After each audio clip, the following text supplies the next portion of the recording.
ইরানকে বোকা বললেন Trump. Who would say that? How stupid can you be to say that? আর এদিকে বিশ্বের সর্বাধুনিক প্রতিরক্ষা ব্যবস্থাকে ভেদ করেছে ইরানের ক্ষেপণাস্ত্র।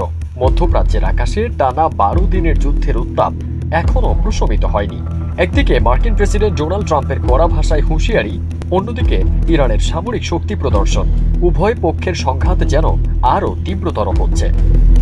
এলএমই সার্টিফাইড বিশ্বসেরা কপারে তৈরি ওয়ালটন কেবলস, যা আপনার স্থাপনাকে রাখবে সব সময় নিরাপদ। কোম শহরের এক অনুষ্ঠানে ইরানের সশস্ত্র বাহিনীর মুখপাত্র ব্রিগেডিয়ার জেনারেল আবুল ফজল শেকারচি দাবি করেন, তাদের ক্ষেপণাস্ত্র বিশ্বের সবচেয়ে আধুনিক প্রতিরক্ষা ব্যবস্থা ভেদ করে লক্ষ্যবস্তুতে আঘাত হেনেছে। যুদ্ধের প্রথম রাতেই শত্রু ঘাঁটিতে আঘাত হানে ইরান। শত শত মার্কিন ও ইউরোপীয় যুদ্ধ বিমান, উন্নত রাডার ও প্রতিরক্ষা ব্যবস্থা মোতায়েন থাকলেও ইরানের ক্ষেপণাস্ত্র ও ড্রোন ঠেকানো যায়নি।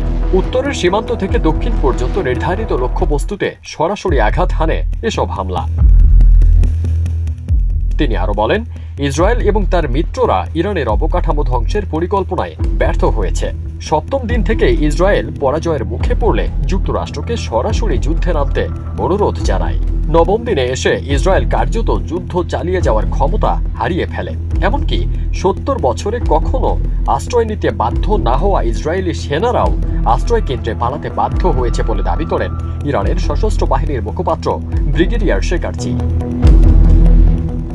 ইরানের ইউরেনিয়াম সমৃদ্ধকরণ কর্মসূচি নিয়ে ক্ষোভ প্রকাশ করেছেন ট্রাম্প। ইউরোপীয় কমিশনের সভাপতির সঙ্গে এক বৈঠকের ফাঁকে সাংবাদিকদের তিনি বলেন, ইরান এখনও সমৃদ্ধকরণ নিয়ে কথা বলছে। এত বড় ধ্বংসের পর কেউ কিভাবে বলে আমরা এই কর্মসূচি চালিয়ে যাব? এটা একেবারেই বোকামি।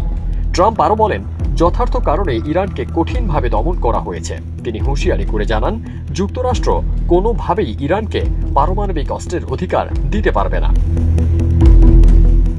প্রসঙ্গত, গত 22 জুন যুক্তরাষ্ট্র একযোগে ইরানের ফর্দো, ইস্পাহান ও নাতাঞ্জের পরমাণু স্থাপনায় বিমান হামলা চালায়। এতে ব্যাপক ক্ষয়ক্ষতি হলেও তেহরান ঘোষণা দিয়েছে তারা ইউরেনিয়াম সমৃদ্ধকরণ কর্মসূচি চালিয়ে যাবে।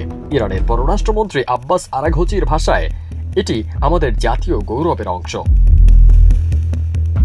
বিশ্লেষকদের মতে, ইরান যুক্তরাষ্ট্রের এই টানাপোড়েন যে কোনো মুহূর্তে আরও ভয়াবহ রূপ নিতে পারে।